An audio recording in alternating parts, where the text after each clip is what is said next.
今日はシナモンシュガー揚げパンを作りました。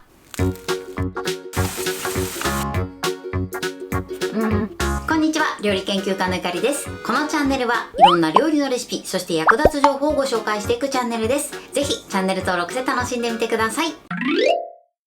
今日はシナモンシュガー揚げパンを作りたいと思います。はい、ということで今回はですね、余りがちな食パンの耳を使って作っていきたいと思います。そして味付けなんですが、シナモンシュガー味に加えてきなこ味、抹茶味、こちらの2つも作っていきたいと思います。材料は手軽で作り方もすごく簡単です。ぜひ最後まで楽しんでみてください。それではどうぞ。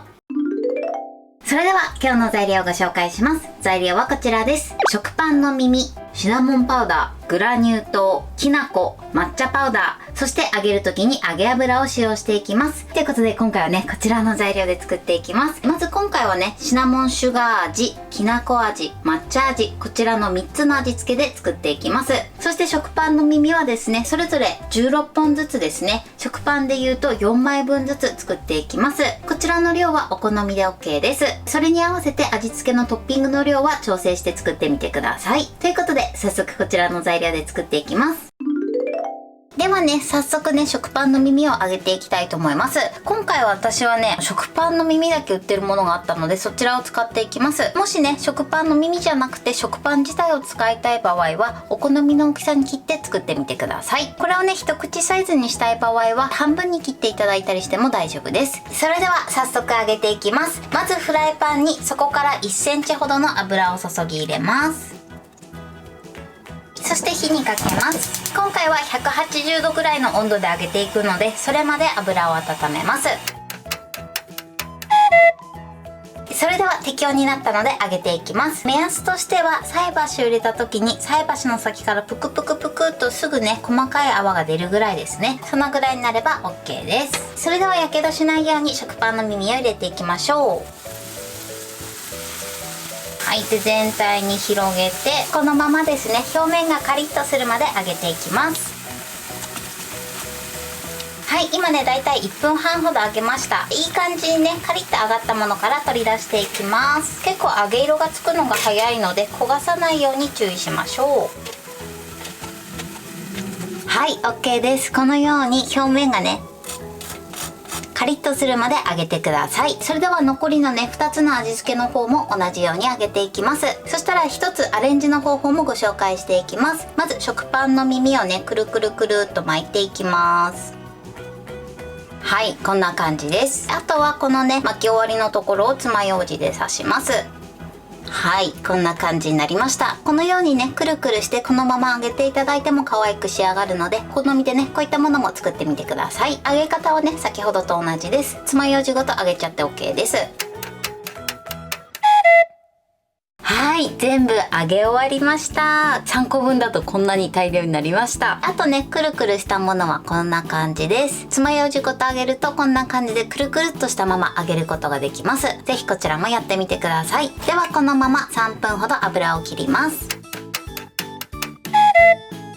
それではね、油を切っている間にトッピングの準備をしていきます。まずね、ポリ袋を用意してください。そして口を広げてボウルにセットします。まずね、シナモンシュガー味からです。ここにグラニュー糖、そしてシナモンパウダーを加えます。そしてこれをね、袋の中で混ぜましょう。はい、これで OK です。続いてきなこ味です。きなこ味もグラニュー糖、そしてきなこを入れます。これを袋の中でこちらも同じように混ぜます。きなこの準備はこれで OK です。続いて抹茶味です。こちらも同様にグラニュー糖、そして抹茶パウダーを入れます。これを袋の中で混ぜましょう。はい、抹茶味はこれで OK です。トッピングの準備ができました。そうしましたら、こちらがまだ温かいうちに入れていきます。冷めるとね、トッピングがつかなくなっちゃうので、必ず温かいうちに行ってください。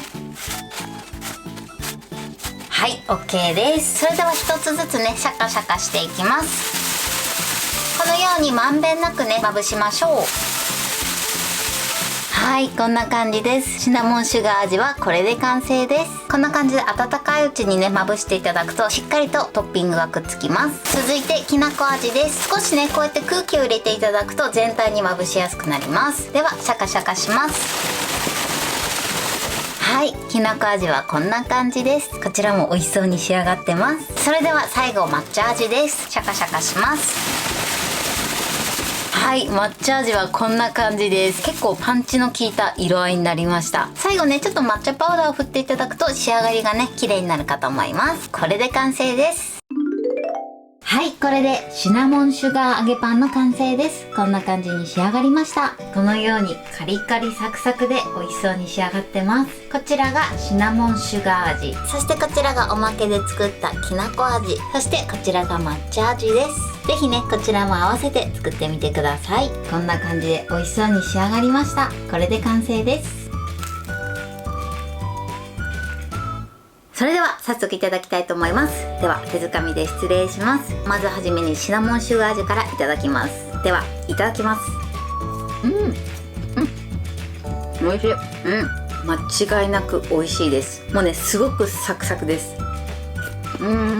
シナモンが合いますね。では続いてきなこ味もいただきます。いただきます。美味しい。きなこはコクがあってすごく美味しいです。美味しい。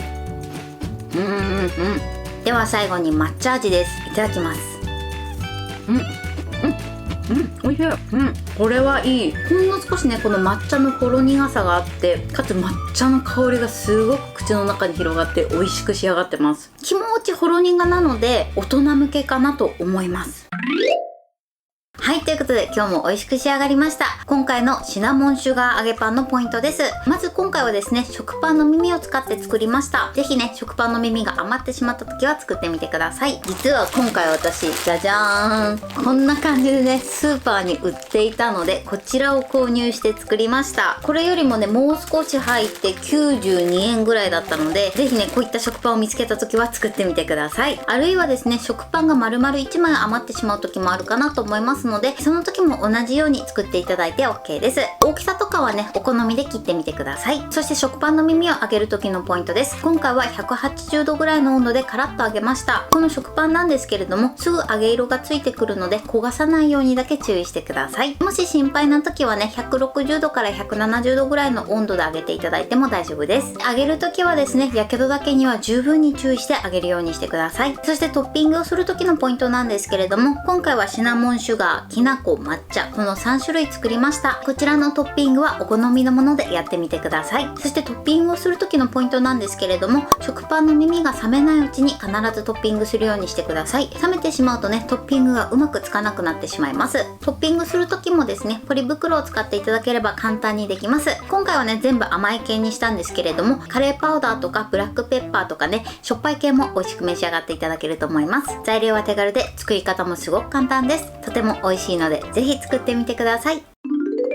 はい、ということで今日はシナモンシュガー揚げパンを作りました。私のチャンネルでは他にもたくさんいろんな動画を配信してます。ぜひチャンネル登録して楽しんでみてください。そして Twitter、インスタ、Facebook、TikTok こちらにもいろいろアップしていますので、ぜひいいね、フォロー、シェアしていただけたら嬉しいです。よろしくお願いします。ということで今日はこの辺で終わりたいと思います。本日も最後までご視聴いただきありがとうございました。ぜひグッドボタンもよろしくお願いします。それではまた次回の動画でお会いしましょう。バイバイ。